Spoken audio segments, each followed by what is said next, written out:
Comme chaque semaine, zéro émission avec François Gemène. Bonjour François. Bonjour Jérémy. Vous êtes prof à HEC, membre du GIEC, membre de la FNH. François, on va évidemment parler de la COP28 qui s'est ouverte cette semaine à Dubaï. On avait prédit que ce serait une catastrophe puisque ça se passait à Dubaï. Et puis là, on a tous été un peu surpris. Au démarrage de cette COP28, un accord trouvé sur le fond des pertes et dommages dès le premier jour. On s'y attendait, François ? Alors là, pas du tout. C'est carrément la surprise du chef. Allez. Alors évidemment, on se doutait un peu que quelque chose se préparait quand la présidence a annoncé que le début officiel de la COP était repoussé de plusieurs heures. Mais franchement, personne ne s'attendait à ce qu'un accord aussi important soit adopté aussi rapidement. Il faut le dire, c'est un vrai coup de maître de la part de la présidence de cette COP qui avait pourtant, vous l'avez rappelé, qui avait pourtant été tellement décrié. Pourquoi est-ce que cet accord est si important, François ? Les ONG parlent d'un accord historique pour la justice climatique. Même les ONG en parlent.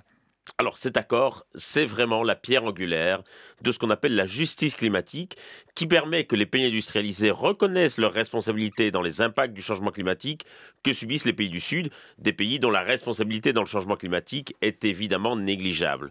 L'an dernier à la COP27, il y avait déjà eu un accord politique sur ce point, mais on avait échoué à mettre en place le fonds d'indemnisation. Donc c'était l'un des enjeux clés de cette COP, ce fonds d'indemnisation ? Exactement. Sans ce fonds d'indemnisation, l'accord de la COP27 serait resté un accord de principe, sans matérialité, et les pays du Sud, eh bien, ils auraient évidemment eu l'impression d'avoir été roulés dans la farine. Ici, le fonds est sur pied, et on a même déjà commencé à l'abonder, puisque les Émirats ont été les premiers à sortir le carnet de chèques avec 100 millions de dollars, suivi par l'Allemagne, avec le même montant, et puis l'Union européenne, et même les États-Unis, qui étaient pourtant extrêmement rétifs à cette idée de compensation financière, ont mis quelques dollars symboliques. Et donc ce fonds, c'est vraiment la clé de voûte de la justice climatique. C'est l'aboutissement de 30 ans de lutte et de plaidoyer pour les ONG, pour les pays du Sud. Et c'est pour ça que cet accord devrait aussi beaucoup faciliter la suite des discussions, notamment pour permettre d'apaiser les tensions entre les pays occidentaux et les pays du Sud, qui risquaient hélas d'être exacerbés par le conflit à Gaza. Et donc, il faut le dire, c'est vraiment très habile de la part de la présidence d'avoir conclu cet accord dès l'ouverture de la COP.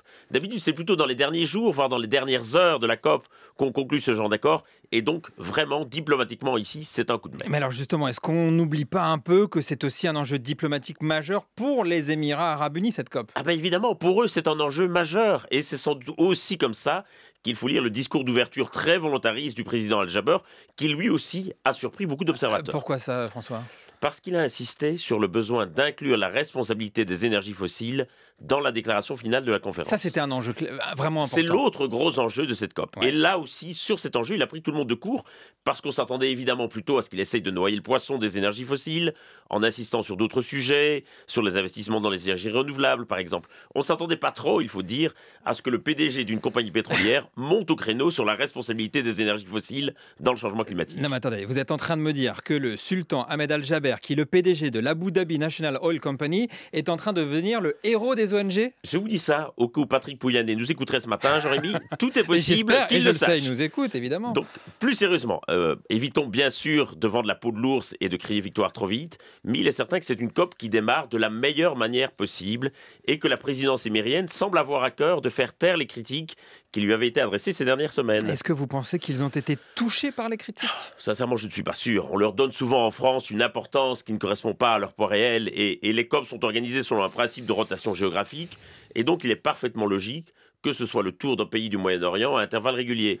Et Ahmed Al-Jaber, il représentait son pays lors des COP depuis plusieurs années, et donc il est également logique qu'il ait été désigné président. Mais il y a un symbole là, François, et les symboles, ils sont hyper importants. Mais justement, Jérémy, essayons d'en faire un atout. La COP, c'est aussi l'occasion de faire bouger les lignes dans le pays hôte. Même si ça ne fait pas plaisir aux professionnels de l'annihilation, ce sont précisément les pays qui sont les moins engagés dans la transition qu'il faut faire bouger aujourd'hui.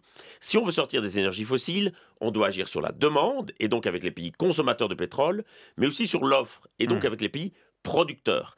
Et il faut aussi voir le chemin parcouru. Il y a encore 2 ans, l'Arabie Saoudite s'opposait mordicus à toute mention des énergies fossiles dans les textes des COP.